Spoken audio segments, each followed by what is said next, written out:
Hi guys, here with another edition of Netflix or Not-Flix. So just to explain it briefly, Netflix send me an email every week with recommendations and suggestions for things for me to watch, and I've decided to start watching them and then passing my verdict on to you. So if it's a Netflix, that means give it a go, and if it's a Not-Flix, that means it's not very good. Don't bother. So today I'm going to be talking about a film called The Lazarus Effect. Just dropped recently on Netflix, I think on Friday, so 3 days ago. And just reading it, like the description, I thought, yeah, that'll do. I'll give that a go. So the basic premise is there's a team of scientists who are working on a new drug to sustain, life in operating theatres and things like that, so that people can get the treatment they need rather than dying beforehand. So it's dealing with kind of themes of life and death, and what's the moral. Well, you'd think that would be one of the themes, like the moral implications of it, but that doesn't really come across very well. I've already started critiquing the film. Okay, so I'll get into it. So I've said before that if you see an animal in a film, you know straight away that that animal's either going to be dead or it's going to save the day at some point.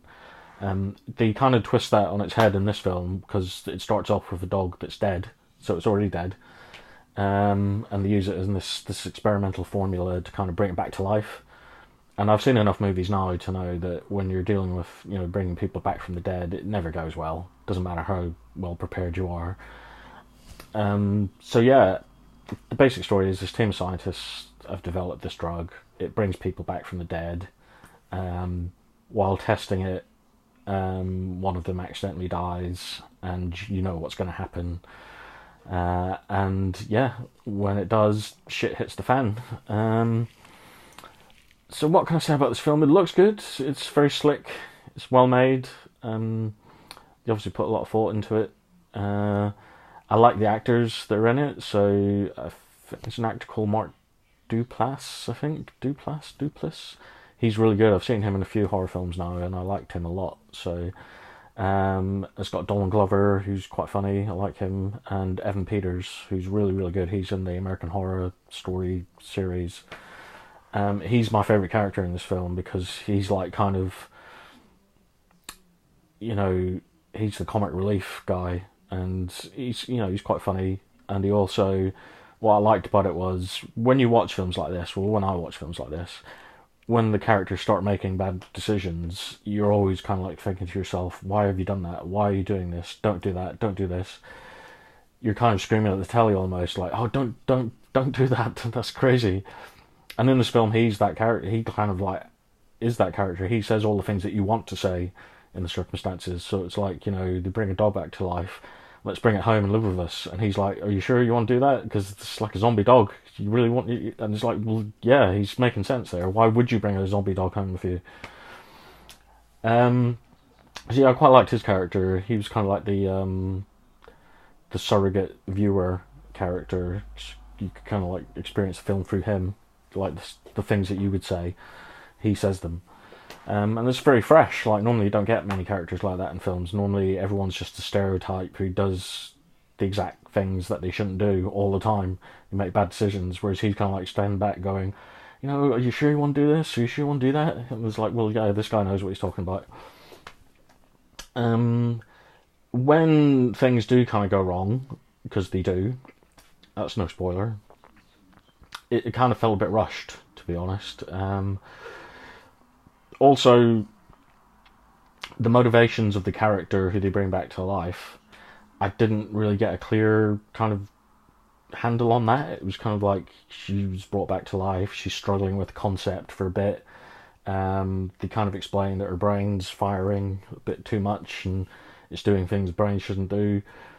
And then she just kind of turns evil, and there's no real development there. She kind of like, she struggles for a little bit with these like visions and stuff, and then she's just pure evil. There's no kind of motivation, there's no progression. It's just she's brought back to life. And I know that's kind of like what you expect when you bring someone back to life, that it's effectively like, there's a zombie there, and zombies are generally evil. But I thought they were going to be a bit more clever with this, because they did make a point of showing her brain scans and how like her brain was doing things, and they spoke earlier on in the film about, you know, using psychedelics in, you know, psychology, and DMT, which is like the psychedelic drug which the brain releases naturally, and it's all interesting stuff.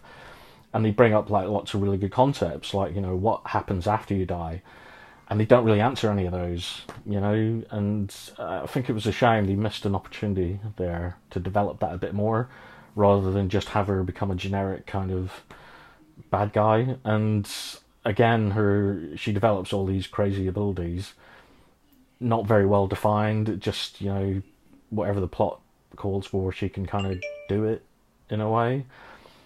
And I guess I'm making this film sound bad, but I actually enjoyed it. It was my kind of film. I got a very strong kind of Flatliners vibe. So the movie from the early '90s starring Kiefer Sutherland and Julia Roberts. Really love that film. It's one of my favourite films. They kind of do touch. It's very similar in some respects to that. Also, Reanimator, one of my favourite all-time horror movies from the '80s. This kind of, it takes a bit more of a serious attempt at it than Reanimator does. Reanimator is like this goofy, gory body horror from the '80s. It's a lot of fun. If you haven't seen it, give it a go. I recommend it. Also, Frankenstein obviously is the ultimate, you know, bringing things to life story. And science, like, just because you can do something doesn't mean you should. What's the moral implications here? Again, like I say, they don't explore the moral implications of this. It's just a decision that's made like that. It's like, oh, she's dead, let's just bring her back to life.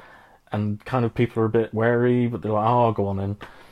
There's no real, you know, defining kind of... I just wanted more from that side of it, you know. There's also this subplot going on about some big pharmaceutical company that's come in and stolen all their research that doesn't go anywhere, really. I guess it does kind of motivate them into the actions that they take through the course of the film, but they make it seem like this is going to be this overarching plot that they're going to, you know, be more involved in it somehow, but they aren't. They come in and disappear like that, you know. But again, it sounds like I'm downplaying the film, but like I say, I did enjoy it. It's relatively short. I think it was only an hour and a half. It got 5.2 on IMDb, so, you know, thumbs up from them, as far as I'm concerned. And yeah, like I say, it's got some good actors. The acting's really good.